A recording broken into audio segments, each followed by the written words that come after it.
بەبەشی خوا ڕازی بە، ئەوەی خوا پێتی بەخشیوە پێی ڕازی بە، خۆش لە تۆ ڕازیە بێت.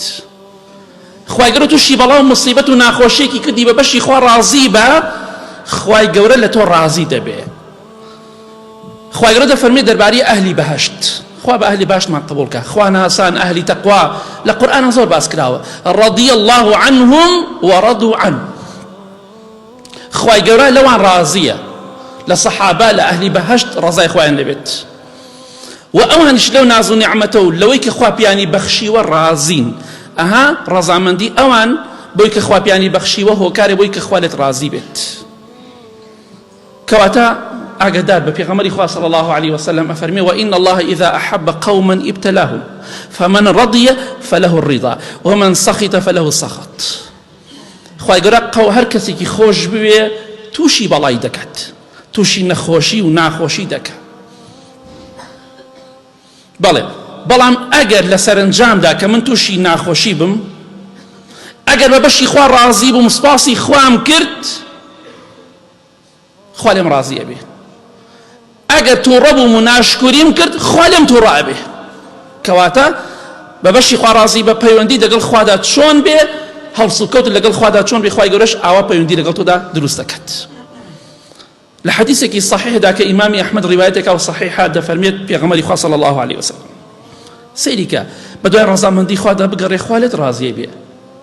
بەس ڕەزامەندی خوا لە گوناه و تاوانە نییە. أفرمي إن العبد لا يلتمس مرضات الله فلا يزال بذلك فيقول الله لجبريل إن فلانا عبدي يلتمس أن يرضيني ألا وإن رحمتي علي فيقول جبريل رحمة الله على فلان ويقولها حملة العرش ويقولها من حولهم حتى يقولها أهل السماوات السبع ثم تهبط له إلى الأرض. أما حديثك صحيح پێغەمبەری خوا فەرمێ صلی الله عليه وسلم عبد هەیە، کۆیلە هەیە، بەندە هەیە، هەمومان کۆیلەی خوین، عەبدی خوین، هەمومان عەبدی خوین، باش بین یا خراپ بین، ڕازی بی ڕازی نەبی، تۆ عەبدی خوین. إن كل من في السماوات والأرض إلا آتي الرحمن عبدا. خوای گەورە دەفەرمێ هەرچی لە ئەرز و ئاسمانە هەمووی عەبدی خوایە، تەواو ڕازی کەیفی خۆتە. جا عەبدێکی چاک بە پاداشتی چاک وەرەگری، عەبدێکی لاسار و خراپ بە پاداشتی خراپ وەرەگریت.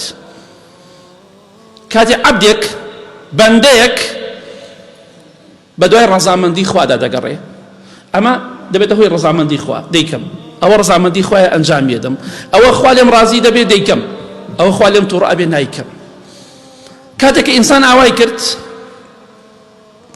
پێغەمبەری خوا فەرمێ صلی الله عليه وسلم خوای گەورە بە جوبرەئیل دەفەرمێ سەلامی خوای لەسەر بێ، ئەی جوبرەئیل فڵان عەبدی من، فڵان کەسی کوڕی فڵان کەس، فڵان کەسی کچی فڵان کەس بە دوای ئەوەدا دەگەڕێ کە ملی ڕازی بم، چاکە دەکا یەک لە دوای یەک، مەبەستیشی ئەوەیە ملی ڕازی بم، ئەوە تۆ ئاگادار بە ئەی جوبرەئیل سەلامی خوای لەسەر بێ، تۆ شایەت بە ڕەحمەتی من، ڕەزامەندی من لەسەر ئەو کەسەیە، لێ ڕازی بوومە، ڕەحمەتی خۆم دەڕژێنم بەسەریدا. ئەمجا جوبرەئیل سەلامی خوای لەسەر بێ دەفەرمێت لە ئاسمان حەوت تەبەقی ئاسمانە بڵاوی دەکاتەوە بە فەرمانی خوا، دەفەرمێت ڕەحمەت الله على فلان، ئەی ئەهلی ئاسمان، ئەی هەرچی مەلایکەی ئاسمانەی گوێ بگرن، حەوت تەبەقە، حتا مەلایکەکان کە عەرشی خوایان هەڵگرتووە، ئەو هەشت مەلایکە کە عەرشی خوا هەڵدەگرن گەورەترین مەلایکەن، سەلامی خوایان لەسەر بێ، ئەو هەشتەیش هەرچی مەلایکەی ئاسمان هەیە هەر هەمویان دەڵێن ڕەحمەتی خوا، ڕەزامەندی خوا لەسەر فڵان کەسی کوڕی فڵان کەسە، لەسەر فڵان کەسی کچی فڵان کەسە. حتا هەرچی مەلایکەی ئاسمان هەیە هەمووی باسی دەکەن، و لەسەر زەویشە ڕەزامەندی خوا بەو کەسەوە دەبینرێ کە خوا لێ ڕازیە، کە خوا ڕەحمەتی خۆی ڕژاندۆ بەسەریدا. لەو خۆشترە بێ کە ئینسان بەم شێوەیە بژی بۆ ڕەزامەندی خوا، جا چۆن بی لەگەڵ خوادا، خوا ئاوا بێ لەگەڵ تۆوە، بە دوای ڕەزامەندی خوادا بگەڕێ، خوا لێت ڕازی ئەبێ، بە دوای تووڕەی خوادا بگەڕێ، خوا لێت تووڕە ئەبێت. کامیان بە تۆ باشترە؟ چاکە بکەی هەرچی مەلایکەی ئاسمانێ ناوت بهێنێ بە فەرمانی خوا، باشترە یا خراپ و خراپەکاری بکەی.